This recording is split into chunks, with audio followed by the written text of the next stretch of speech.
Good morning. Today, we're going to be talking about communitarianism. Now, we've talked about the relationship between ethics and politics. We can see politics as ethics writ large, whereas ethics is about the good of individuals. Politics concerns the good of the community, and there are various approaches to politics, and we looked specifically at social contract theory and political liberalism. But there are alternatives to political liberalism that are more community-centered. Again, political liberalism was about the well-being of the individual and maximizing happiness or autonomy for the individual, but there are alternatives. And one of the alternatives to political liberalism is communitarianism. So here, we don't think about the individual, we think about the community and the well-being of the community. And even if we're going to think about individual well-being, we have to recognize that individuals can only flourish in the context of the larger community. So what is communitarianism? Communitarianism is a broad critique of liberal political theory that emphasizes the moral and social importance of the community. It emphasizes the moral and social importance of the community in shaping individuals' identities, our values, our obligations.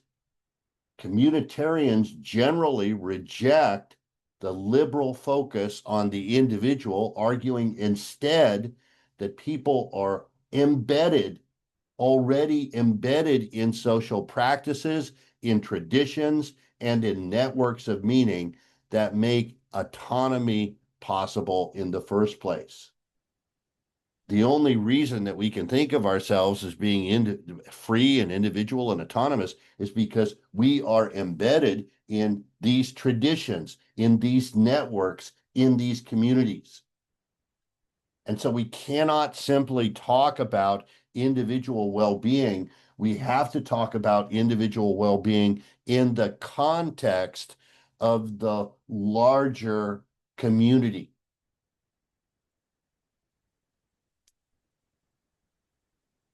So communitarians will claim that political principles, things like rights, justice, freedom, liberty, these cannot be justified independently of the shared norms and purposes of a particular community. So these concepts really only make sense in the context of shared living. While not rejecting individual rights, communitarianism insists that a good society must balance individual rights with responsibilities for the common good. We have to think about the common good. Or we can look at Rousseau's language and we can talk about the general will. It's the same thing.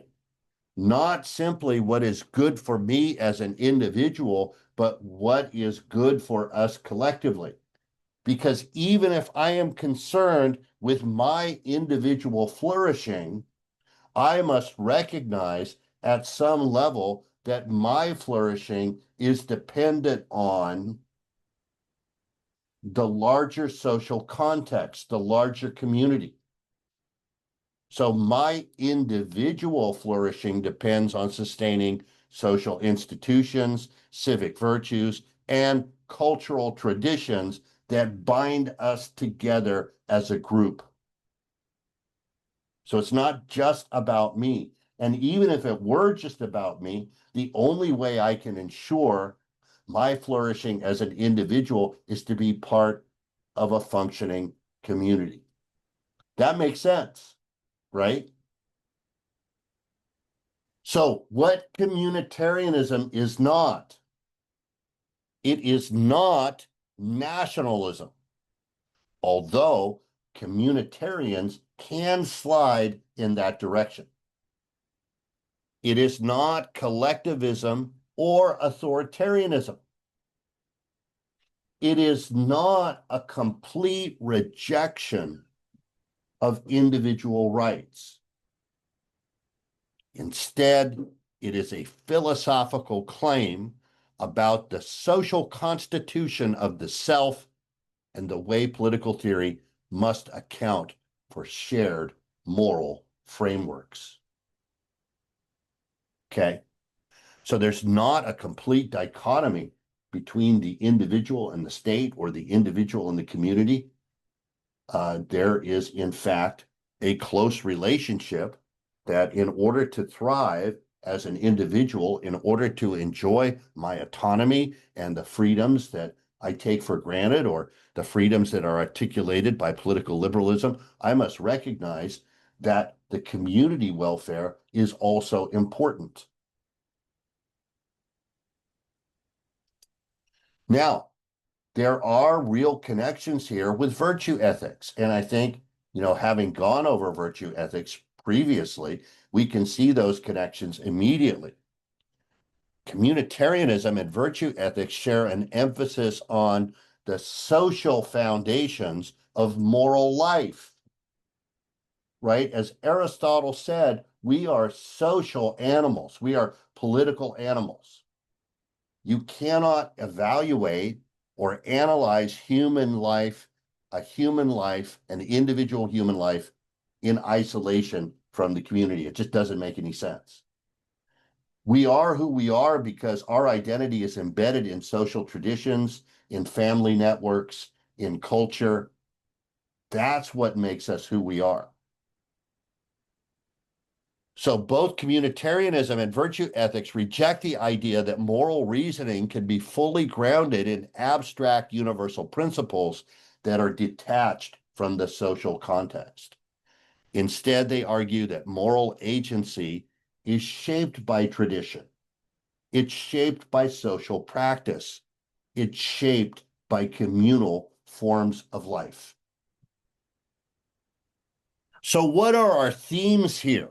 What are the core claims of the communitarians before we get into the specific communitarians? And we will, right?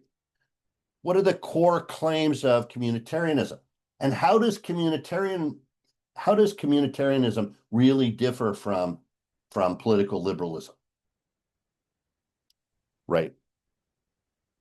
So one, moral reasoning is embedded in social practices. It doesn't make any sense to think about morality or ethics without thinking about the social context, the larger cultural context. Now, this doesn't reduce directly to cultural relativism,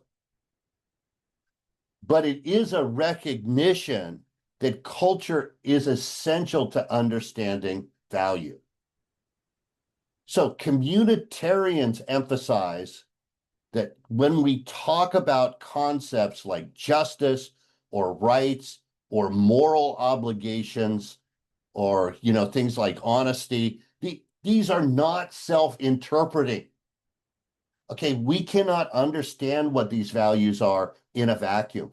Their meaning is learned and sustained through social practice, the practice of law, the practice of medicine, the institution of the family, markets, economics, education, political institutions. So these values only make sense in a particular social or institutional context.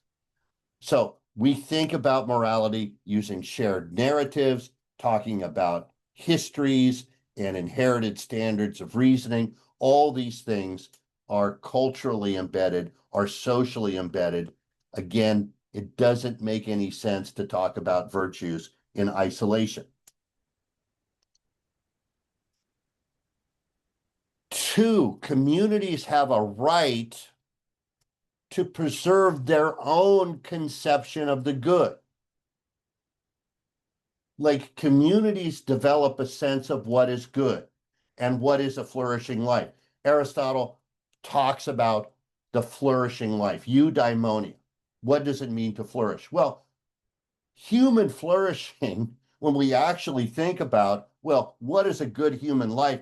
This question only makes sense in the context of particular communities.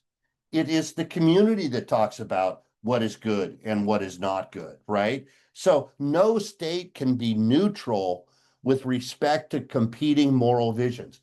Like, you just can't do it.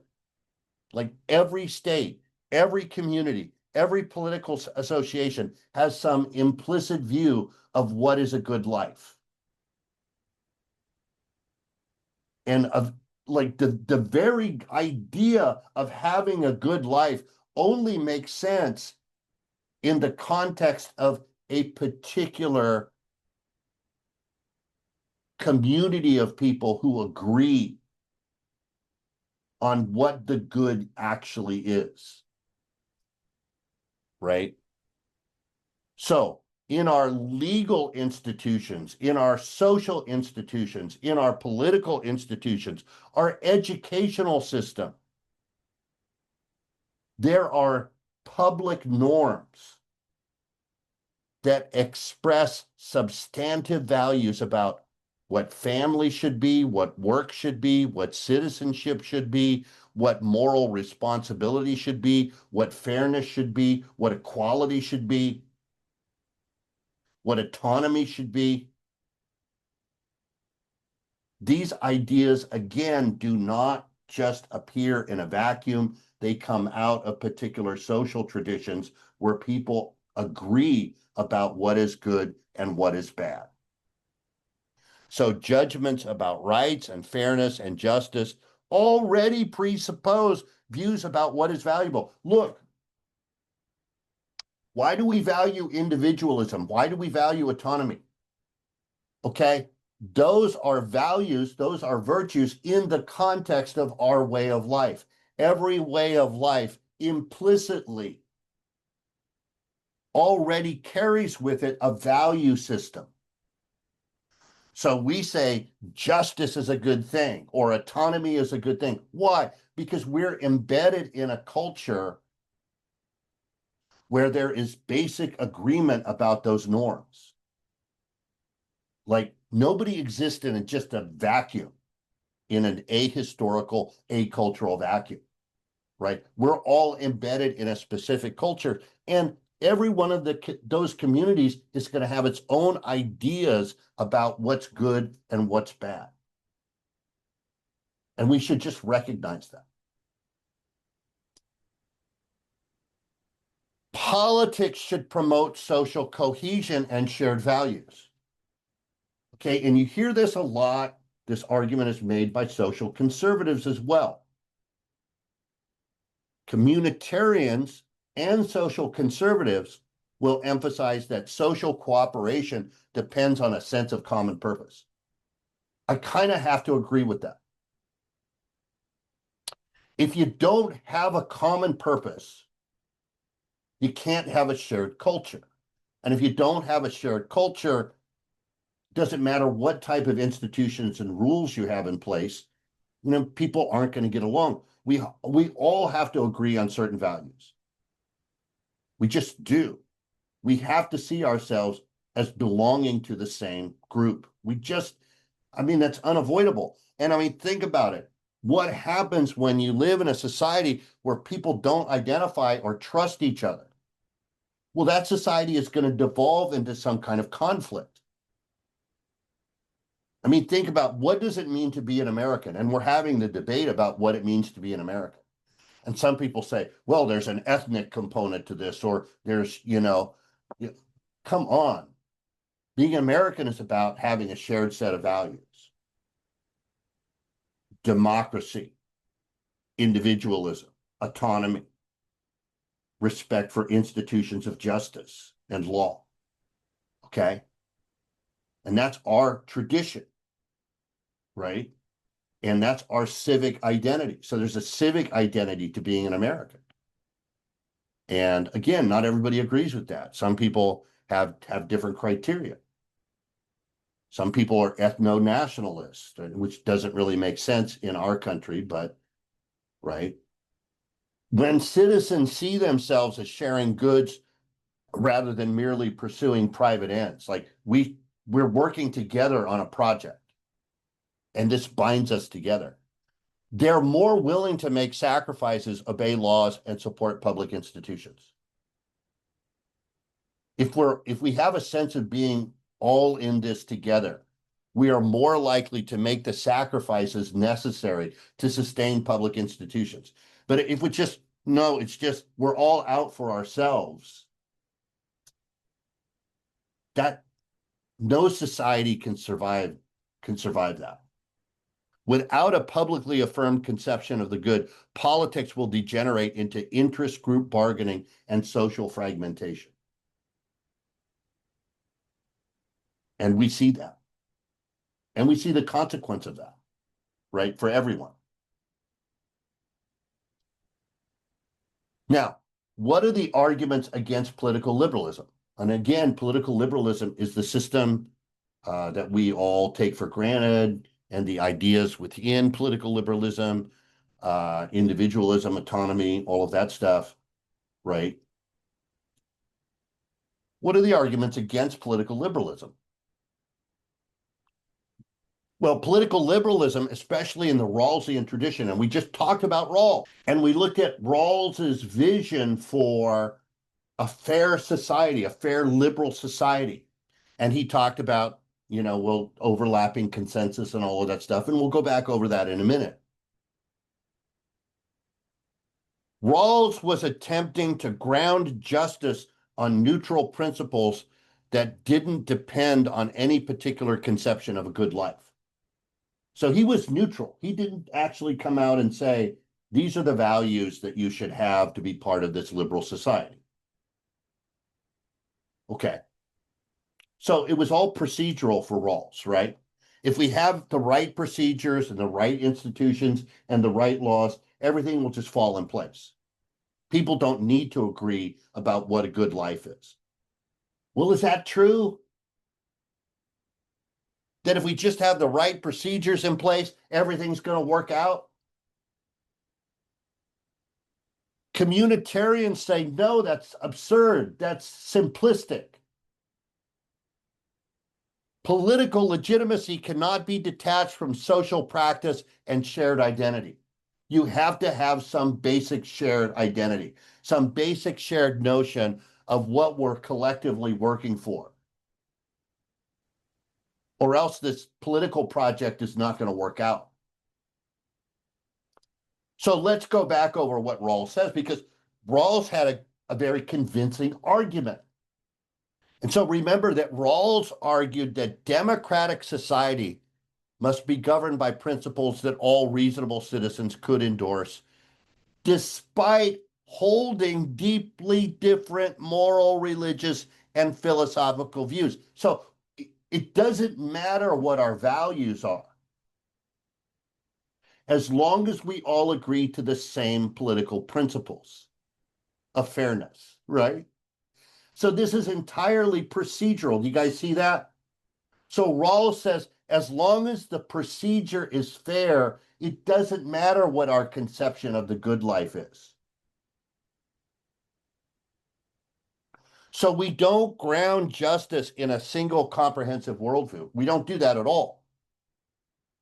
Rights and liberties should be justified through reasons that are accessible to a shared political culture. So there is a shared political culture, but it's not really about values per se. It's about procedures. It's about rules. So Rawls talks about the overlapping consensus, what he refers to as the overlapping consensus. And he says that political liberalism will seek to maintain legitimacy and fairness by limiting the scope of political justification to an overlapping consensus. So when we get together, we don't really talk about what we value per se. We only talk about the things that we can agree on. Only the things that everyone could read, like voting. We can all agree, yeah, voting is good. Due process, yeah, that's great. We can agree on that. There's overlapping consensus about that. We all agree. We should have due process, right? Well, why?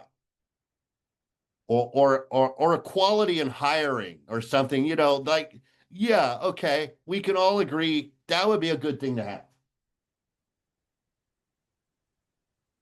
Doesn't matter why we agree that. For Rawls, it doesn't. So, for example, think about this.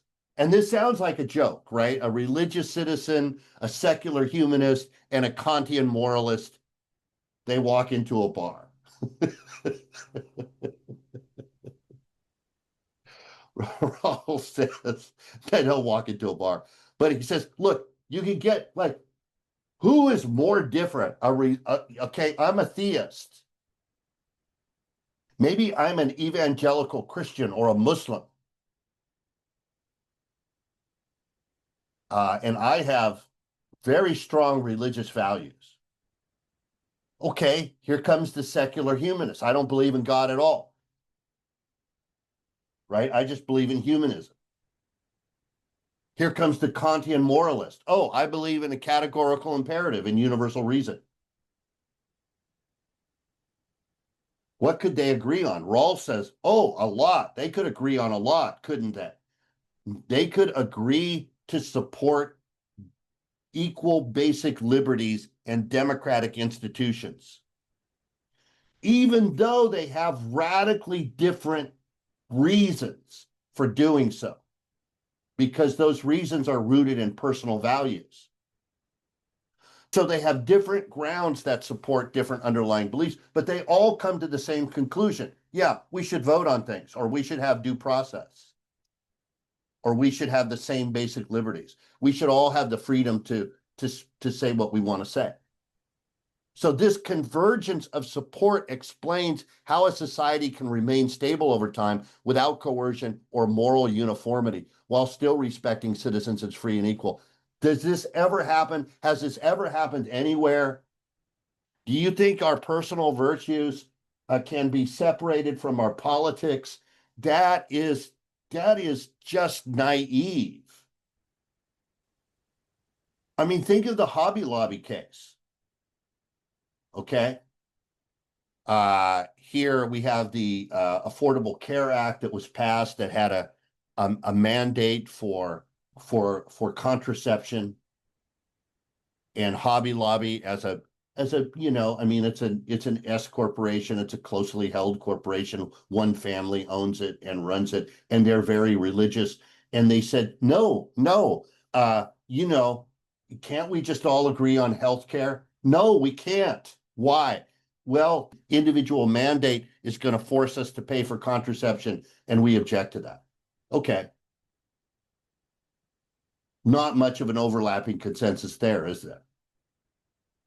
The Colorado baker who refused to make the wedding cake for the same-sex couple. Folks, if you can't make a wedding cake for a customer, where is the overlapping consensus? Like, our values matter. And you can't just check those at the door, can you? Right? And so the communitarians make strong arguments against political liberalism. It's not going to work, right? First of all, the liberal conception of the self is just too abstract. And yeah, liberalism is prone to this type of thinking. They want to think about everything in the abstract. They want to think about the individual, not disassociated or deracinated from every connection, all of it, all of your roots, all of your social, none of that matters. So liberalism relies on a picture of persons as free, rational agents who can step outside their commitments when deliberating. This is unrealistic. This reminds me of Homo economicus. If you've ever taken a macro or microeconomics course, there's Homo economicus, which is economic man, and this a rational actor who is always trying to increase their self, and they all. No, that's not how people make economic decisions at all.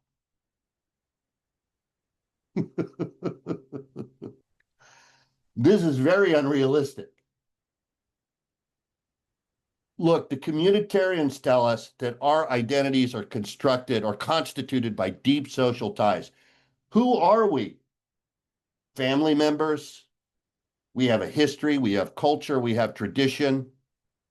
No one can actually begin to reason politically outside of these embedded meanings. You can't do it. You can talk about individuals in the abstract, but people don't live in the abstract. They live embedded in cultural traditions and values.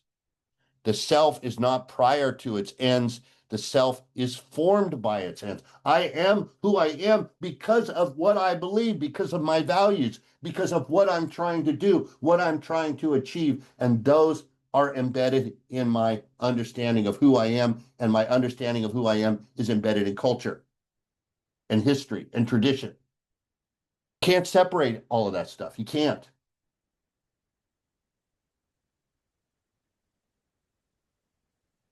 And values, we can't even talk about values without talking about the community.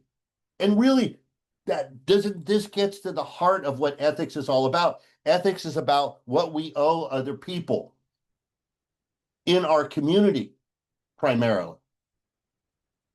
Political liberalism assumes that principles of justice can be justified in a way that is independent of any particular moral tradition. That's absurd.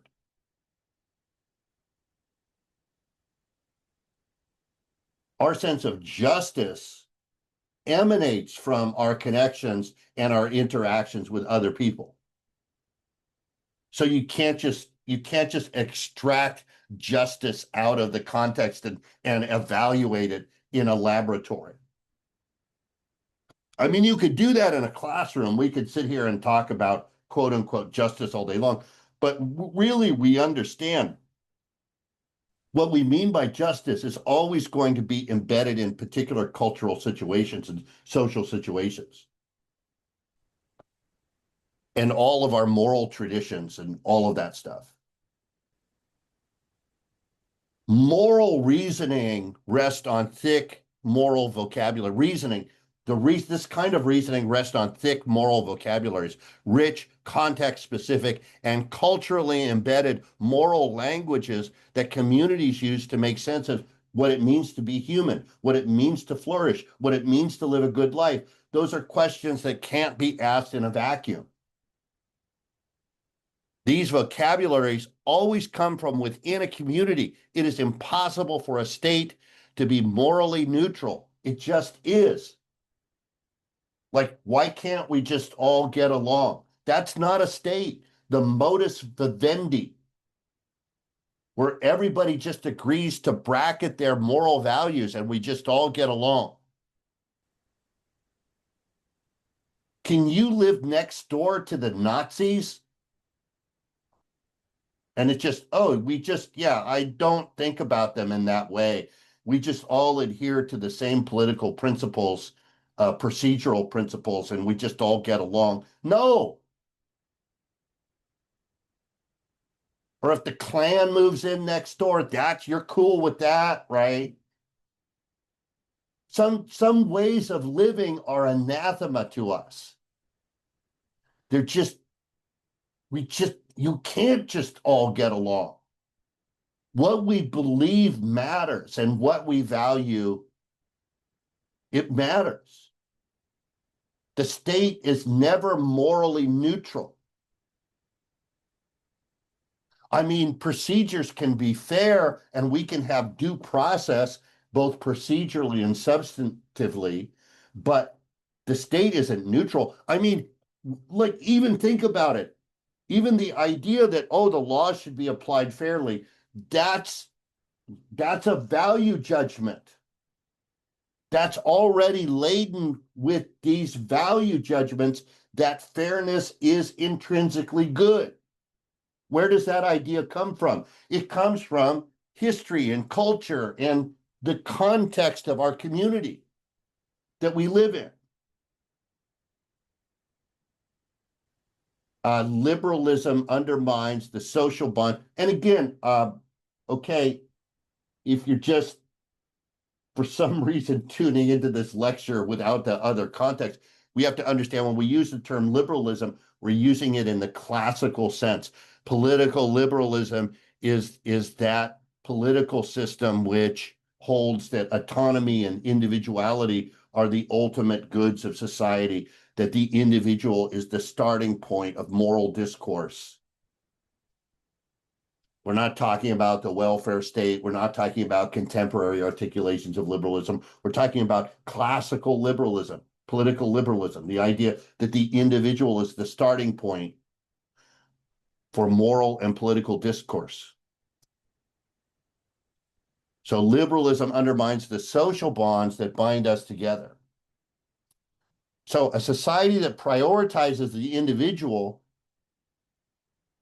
or individual choice over shared obligations may erode the very social fabric that makes liberal justice possible.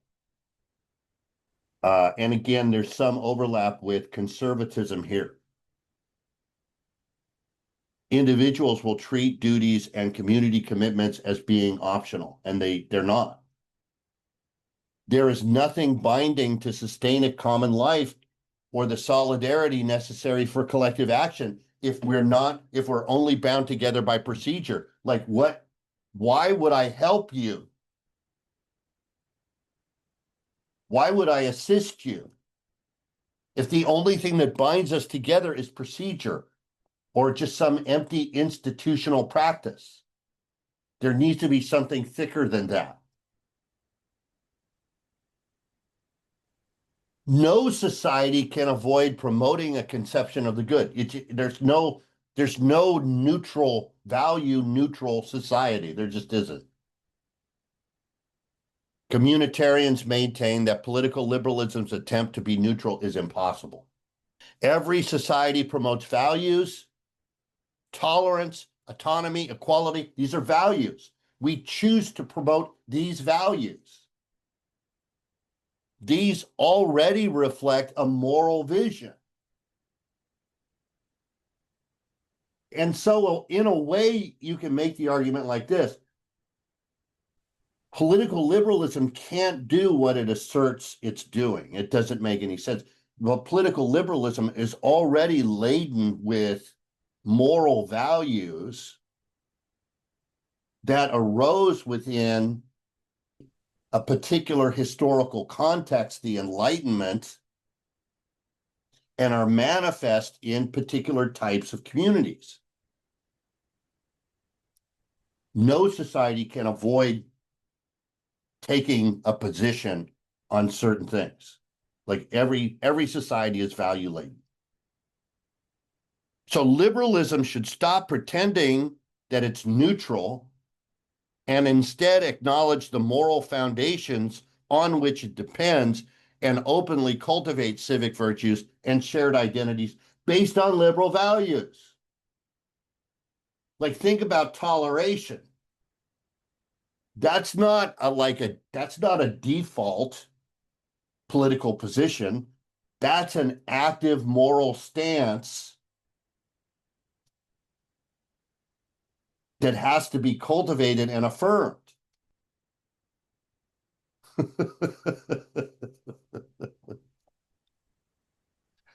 So political legitimacy depends on shared purposes, not just fair procedures. Fair procedures aren't enough. Politics, unlike what Rawls was giving us, politics just cannot be reduced to procedural fairness alone. Political legitimacy arises from a community's historical narrative. Justice is tradition dependent. It's not abstractly universal. You can't decide what is just and what is unjust without asking what kind of community you're trying to achieve. So you need a telos, you need an end, you need something you're working towards. Then you know if a practice is just or it's unjust, because it's taking you to that end or that outcome, or it's moving you away from that desirable end or outcome. But either way, you have to understand what you're working towards, and that entails having value commitments. So does this mean that communitarianism is conservative then? Well, no, it's not inherently conservative, though it does share some family resemblances with certain conservative themes, such as respect for tradition and having that morality and values is necessary for continuity of culture, all of that stuff. Those are very conservative themes. So respect for traditions and institutions that give moral life structure, highly valued by communitarians and conservatives as well. However, many communitarians are socially progressive, writing on themes of multiculturalism and recognizing the plight of marginalized communities. These are very common communitarian themes. Some communitarians have also critiqued market capitalism. We're going to see Sandel. He very, very suspicious of free market ideology because it undermines our values and it undermines moral practices needed to sustain virtue.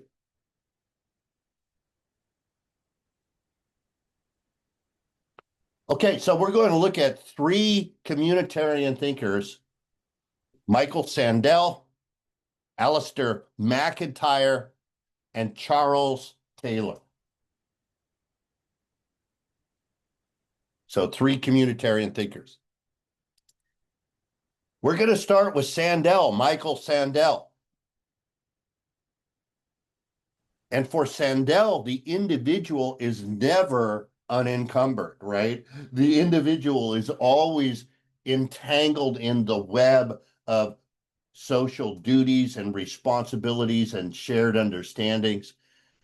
Our identity. I mean, think about who you are. If I was to ask you, who are you? You would answer me in terms of, this is my family, these are my friends, these are the social institutions I belong to, this is where I work. Folks, that's all social connections, right? So identity is formed by our family, our culture, our religion, our language, our history. You cannot detach yourself from these things and choose your values from scratch. Not going to happen. Individuals are constituted by their identities, practices, and being embedded in a particular community with shared values. Like Aristotle, Sandel claims to determine what is just, we have to ask what a social practice is for. What are we trying to accomplish? What are we trying to do? What is the telos? What is the end we are trying to achieve? Justice involves giving people what they need relative to the purpose of the good they are seeking. First, we have to know, what are you trying to achieve? And then, what do you need to achieve that?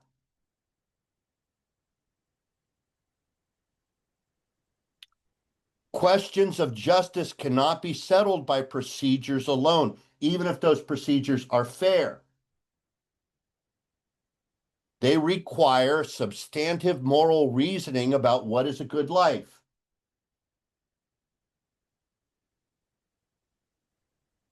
So think about allocation of resources. And people talk about something like a universal basic income, which I think has a lot of merit. But let's go back to Rousseau and his conception of what it means to be free. Freedom is only meaningful if you don't misuse that freedom.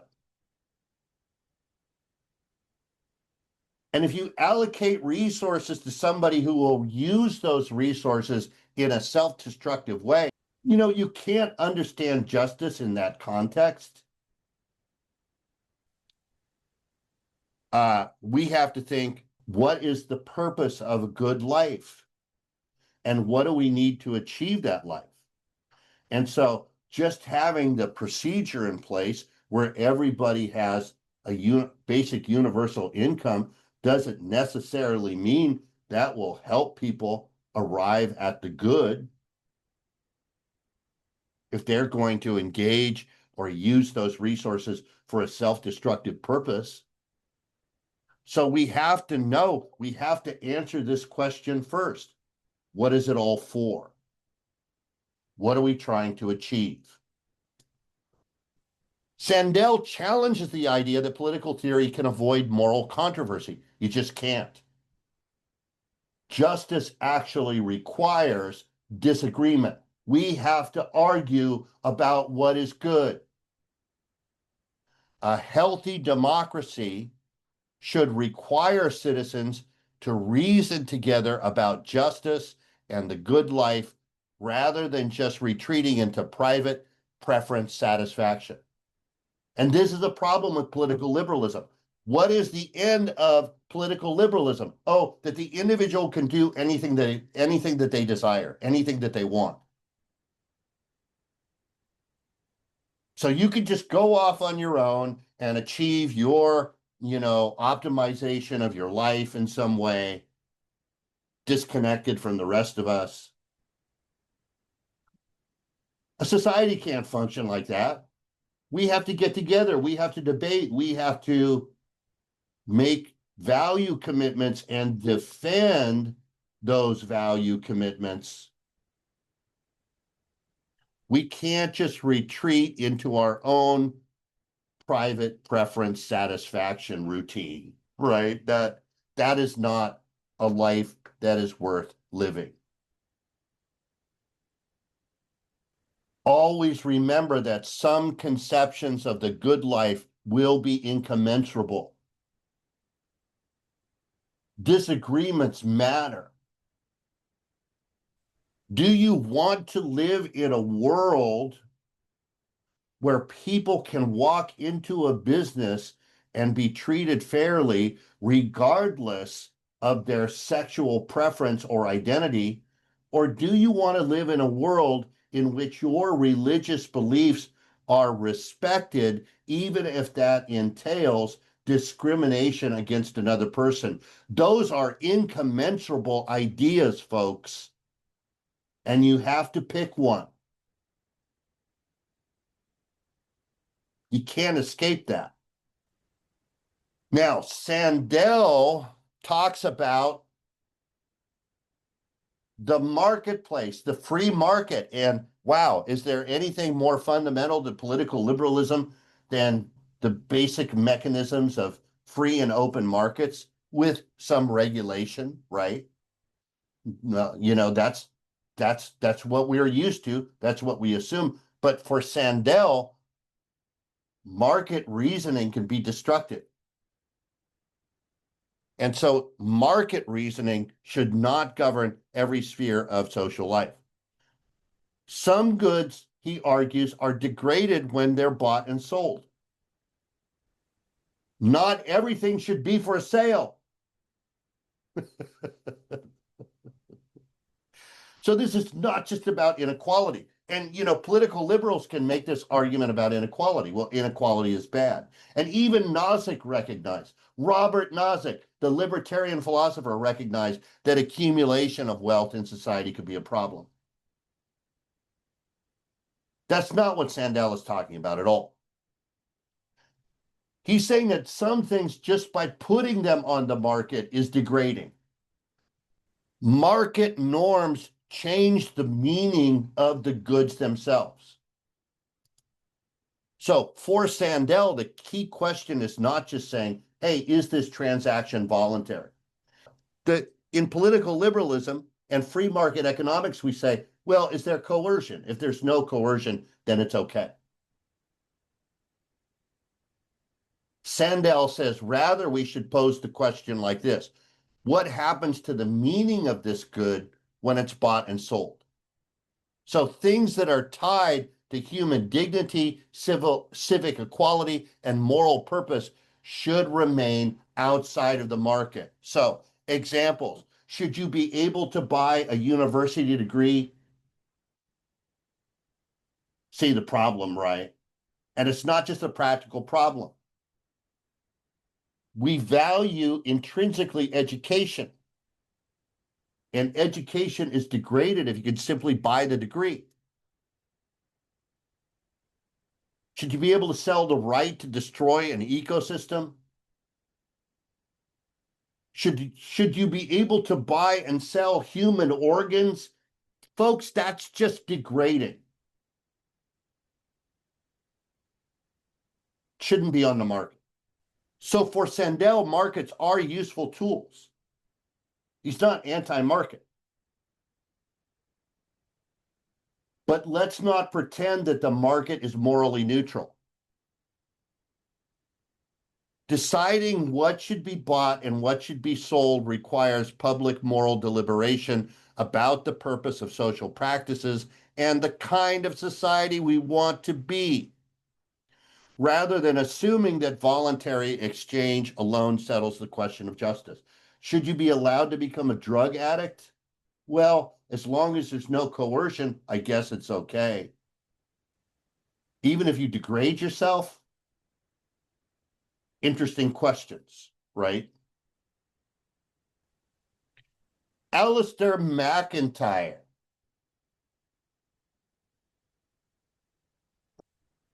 MacIntyre is an Aristotelian. We talked about him when we talked about contemporary virtue ethics. And he believes that modern ethics is in disarray because we abandoned the Aristotelian teleological framework that once gave moral concepts coherence. Aristotle's idea of a telos, that things have a purpose. And we can't understand a thing unless we understand its purpose.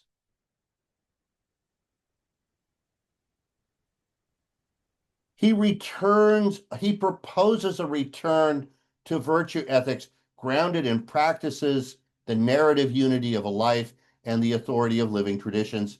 Again, communitarian ethos. In his book, After Virtue, MacIntyre argues that Kantianism and utilitarianism, they tried to ground morality on universal reason without a teleological view of human beings. That project failed. What were we left with? Emotivism, the boo-hurrah theory of ethics.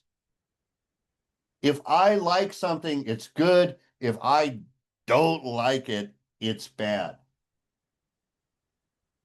Altruism, yay, I like altruism. Murder, boo, I don't like it. So moral claims are simply reduced to expressions of personal preference or will. This makes it impossible to create moral consensus, the type of moral consensus that would be necessary to sustain politics or a community. For MacIntyre, morality arises not from universal rules, not from a hedonic calculus or a categorical imperative or any other type of maxim, not from subjective choice or opinion, but from the pursuit of goods internal to practices that enable individuals and communities to flourish. What is good for people to have? What do we need to flourish? What are our natural capacities, and what do we need to develop them? We have to answer those questions first. Then I can tell you what justice is. Then I can tell you what procedures we need. But only when we have discussed the nature of what it means to be human and what conditions allow human beings to flourish. To live ethically is to pursue the goods that perfect human capacities as part of a community. Now, for McIntyre, reasoning about ethics is always embedded in some specific tradition, a historically extended, socially embodied argument about the good. Traditions shape our understanding of virtue. Traditions shape our understanding of obligations and flourishing. Think back to Master Kong, to Confucius. The role of social traditions. The bedrock of the community, of society. Now, for McIntyre, rational disagreement is possible within a tradition, but not by appealing to abstract universal rules detached from context. Yes, traditions can change, they can be modified, but there must be some kind of internal dialogue. You can't simply appeal to some abstract universal sense of justice or fairness or reason. Everything begins on the ground. Everything begins with actual social practice. Virtues are always embedded in social practices. They cannot be understood abstractly. We can't talk about individual virtues abstractly. Conversation about virtues always arises in the context of some particular practice. So every social practice, every institution carries with it its own history and standards. Let's say we want to understand the meaning of honesty. Honesty is a virtue, right? Let's say we want to understand the meaning of honesty.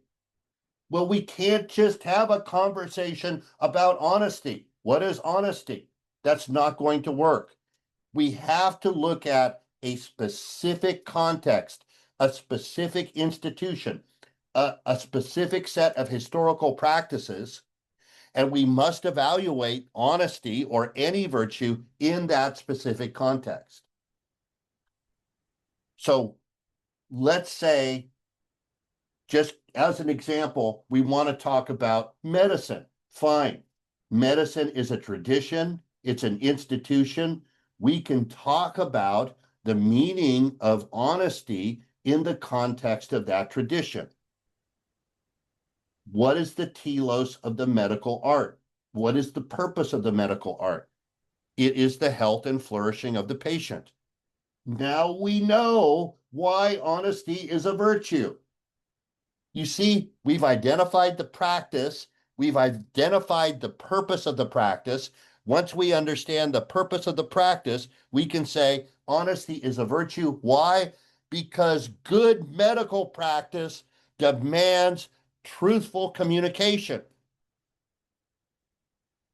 So students can apprentice into this tradition and internalize this standard. If I'm teaching you to be a doctor, well, I'm going to teach you to be honest with your patients and demand honesty in return, because the goal of this practice is flourishing of the patient, and that is only possible when we know the truth. McIntyre argues that when social structures and traditions that give virtues their meaning are displaced, those virtues lose their moral point. This corruption occurs when external goods, and you can think about wealth or power, right? These are goods external to a tradition. When they take precedence over internal goods like honesty and transparency, then terrible things can happen. So again, think about this. Going back to our example about medicine. Imagine if medicine is redefined by an external good like profit. So here we're replacing the telos of the health and welfare of the patient, and we're going to change it to making money. Is that going to change what the virtue of honesty means in the context of medical practice? You bet it will. So in a purely market-driven, profit-maximizing framework, what counts as honesty or good practice, well, the meaning of that will shift. Honesty might be downplayed to increase the bottom line. Thus, the meaning of honesty will change, becoming merely a strategic tool for increasing revenue. So again, we have to always pay attention to the telos. We have to always pay attention. What is the purpose of this practice? What is the purpose of this institution? And when external goods intrude upon that institution, there can be corruption.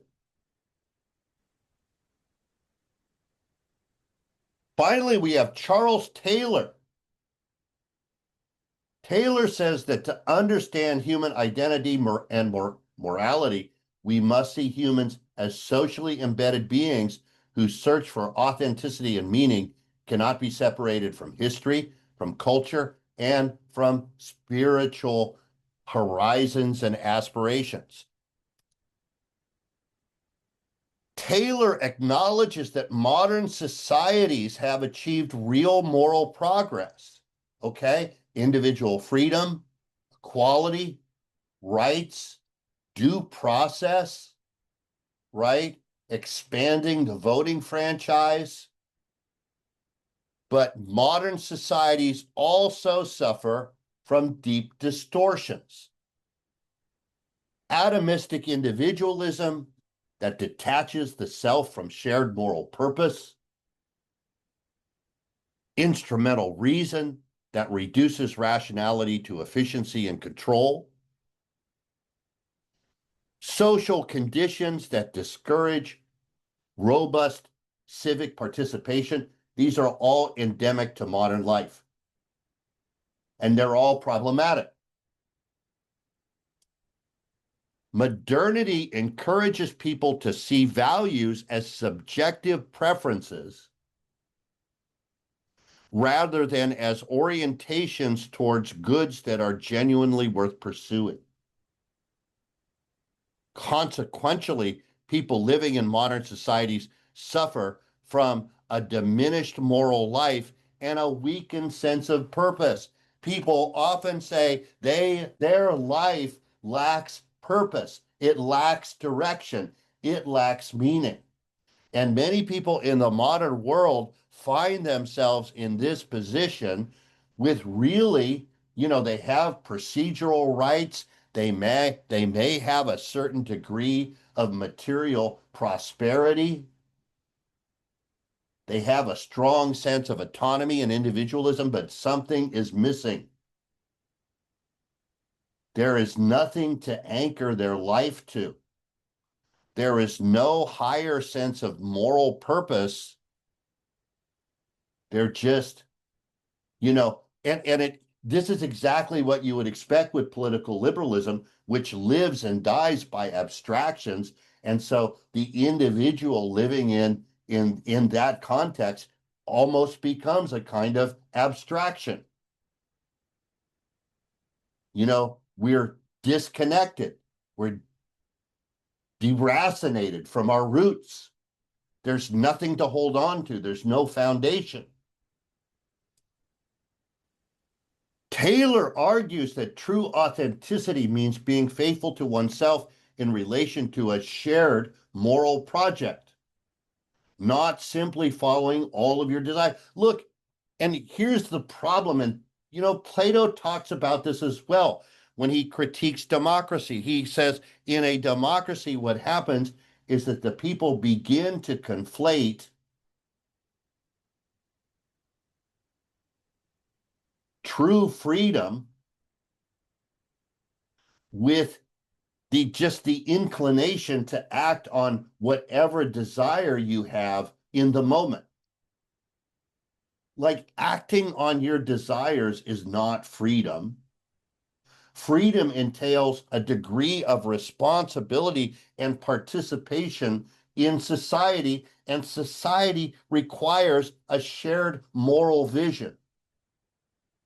We must recognize that identity is formed dialogically through language, culture, and social relationships. And we always have to choose between better and worse ways of living.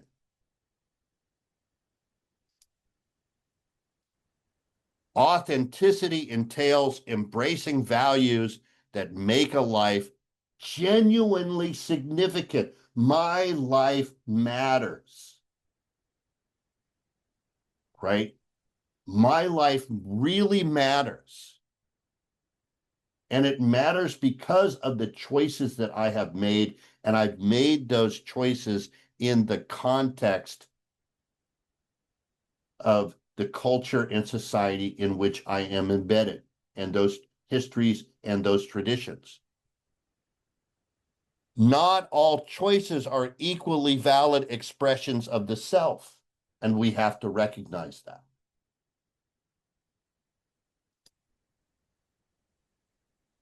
Now, the politics of recognition.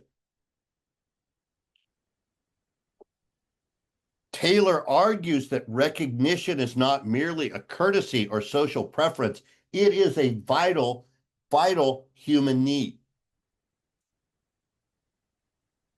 Because personal and collective identity are formed through relationships with others, again, we are social animals. We are ourselves only because of our relationships with other people.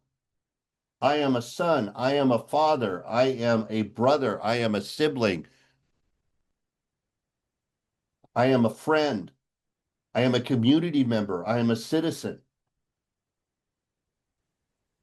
All of these define ourselves. We define ourselves in terms of our relationships with other people. To be systematically ignored or demeaned is a form of moral harm that can distort a person's self-understanding and impede their ability to flourish. It is essential that we have social recognition, that we know who we are in relation to others, and we are recognized for our contributions. And if our life lacks that, there's a real problem. And I think that this can lead to a sense of anomie or depression, all of the kind of things that we associate with modern life. A lot of that stems from our lack of connection with our larger community. So what we must try collectively, we must try to create a politics that goes beyond uniform equal treatment to include recognition of cultural, linguistic, and historical particularity. Yet at the same time, such recognition must be grounded in dialogue and shared moral standards, not in the mere assertion of difference. And I think that's easier said than done. Okay, finally, criticisms of communitarianism. What are the criticisms here? And folks, by now, you know this is coming, right? There is no kind of moral theory or set of moral theories that we've looked at in which there aren't serious and legitimate criticisms. So take that. There is, with communitarianism, a risk of moral conservatism. So critics argue that communitarianism tends to privilege existing social practices and traditions, even when those traditions are unjust or oppressive. Just because something is a tradition doesn't make it right. So by grounding moral norms in shared values, communitarians may lack the ability to challenge practices like sexism, racism, when those practices are deeply embedded within a community. How do you have the tools to interrogate those practices and condemn those practices? It's not clear.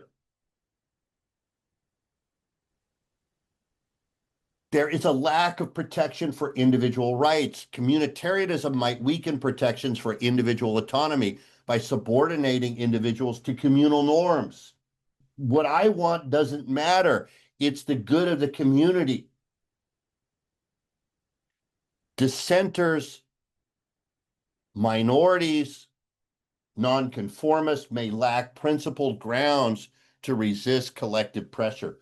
And we see this a lot in more communitarian societies. Critics worry that without a strong account of universal rights, even if those rights are abstract, individuals can be coerced for the greater good of the community. I think that's legitimate.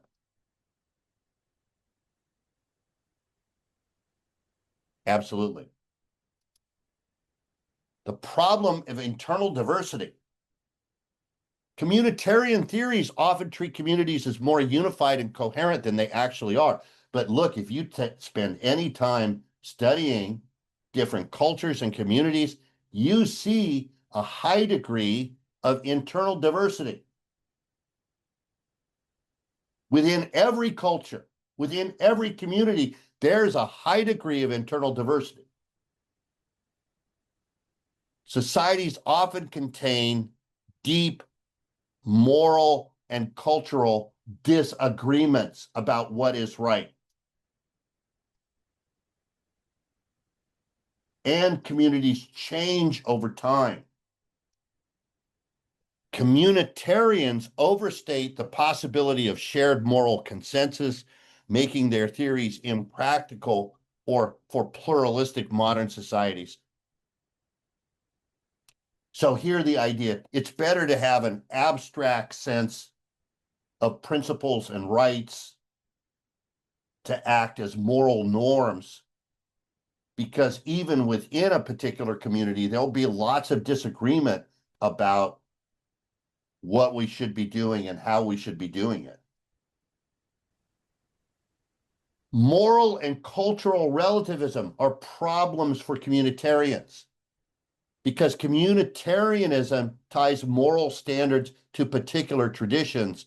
It doesn't really explain how one community can legitimately criticize another. That's cultural relativism, and that's a problematic view. This raises concerns about whether communitarianism can support universal human rights. Well, maybe we just want to abandon the idea of universal human rights, but for some people, this is an essential set of principles. The idea that no matter where you are or where you come from, there are just certain rights that apply to you, like bodily autonomy. Do we want to condone slavery or aggression or genocide? Probably not. Finally, there is a certain degree of tension with liberal democracy, and we've talked about this. Modern democratic societies depend on neutral political principles, ideas such as equal rights, procedural fairness, due process. These do not presuppose a shared moral doctrine. Communitarianism, by contrast, risks undermining pluralism by tying political legitimacy too closely to insular moral traditions. And there you have it. There you have it. Communitarianism as an alternative to political liberalism. Now, in the general philosophy class, we also talk about Marxism and fascism, also alternatives to political liberalism. We don't talk about those here, but here you can see the contrast between political liberalism and communitarianism. Fantastic. Fantastic. All right. Thank you guys so much for spending this time with me. And I always enjoy it. I do. And I hope that you enjoy